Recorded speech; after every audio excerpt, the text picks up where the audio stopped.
This is a similar reasoning question, so we want to find the method of reasoning in the passage and then find an answer choice that employs that same method of reasoning. The difference between this and a regular method of reasoning question is that here we're more inclined to look for diagrams. If we can diagram the passage, then we can use that as a template to find the answer choice that works the same way. Now this one isn't really diagrammable, so we're just going to treat it like a method of reasoning question, figure out how this works, and then find another one that works the same way. So the method of reasoning is always about how the premises are working. The conclusion here is that you can't have both of these obligations. You can't be obligated to answer all questions truthfully and be obligated to keep all promises. You can't have both of these simultaneously. And the way this argument works is it presents you with a hypothetical situation. Suppose I made a promise and I can't answer a question truthfully without breaking that promise. So obviously we can't keep and break the same promise.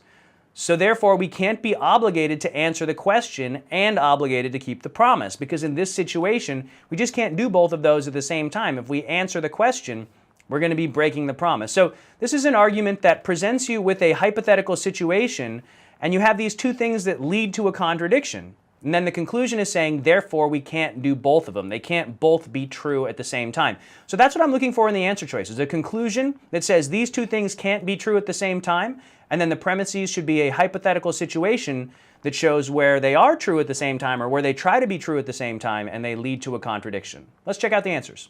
One helpful technique to improve your speed on similar reasoning questions, and a technique I'm going to use here, is I'm going to check the conclusions first. Since this is a pretty specific form of conclusion to say that two things can't be true at the same time, the conclusion in our answer choice has to say essentially the same thing. Two things can't be true at the same time. And if the conclusion matches up, then I'll check the premises and make sure that it's showing sort of a hypothetical situation that leads to conflict. And so answer choice A, I can find the conclusion by finding the so. And it says it can't be true that we have this right, the unencumbered right to say what we want, and a duty to be civil. So it's got the right shape of conclusion. Two things can't be true at the same time. And it's claimed that we have both of these rights, but one of them contradicts the other.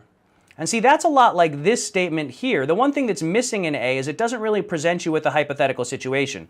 It shows that two things come into conflict, and then it concludes that they can't both be true. So it matches up pretty well, but it doesn't have that hypothetical situation, and it's A, so it's hard to know how close the answer choice is going to get. So I like this like 80 to 90%. I would be looking for excuses to get out of the other answer choices, but I would still look at them. I wouldn't just like A and be done here, because it's missing that hypothetical situation. That was an element that I was sort of expecting to see, and if it had that, I'd think of it as a 100% match.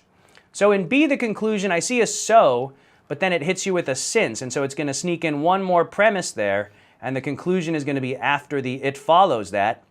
And the conclusion here is that some politicians must deceive. Now that's not a conclusion that says two things can't be true at the same time, and so I'm out on this one. I'm not even going to look at the premises, because the conclusion needs to have the right shape in order for you to even entertain the answer choice, and so B is definitely not going to match up. Let's take a look at C. I see a so at the end. That's going to help us find the conclusion.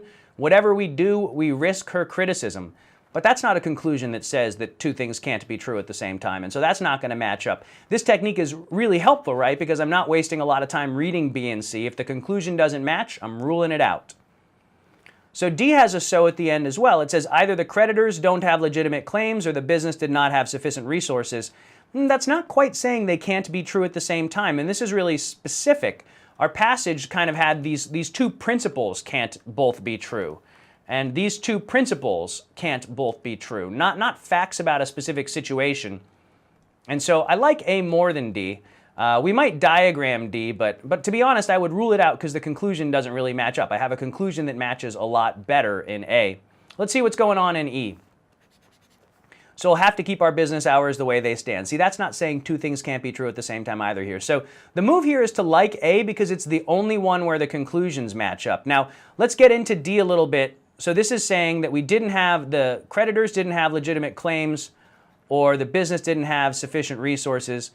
So it's kind of like saying these both can't be true. So let's say you entertained it a little bit. You were going to give it a chance.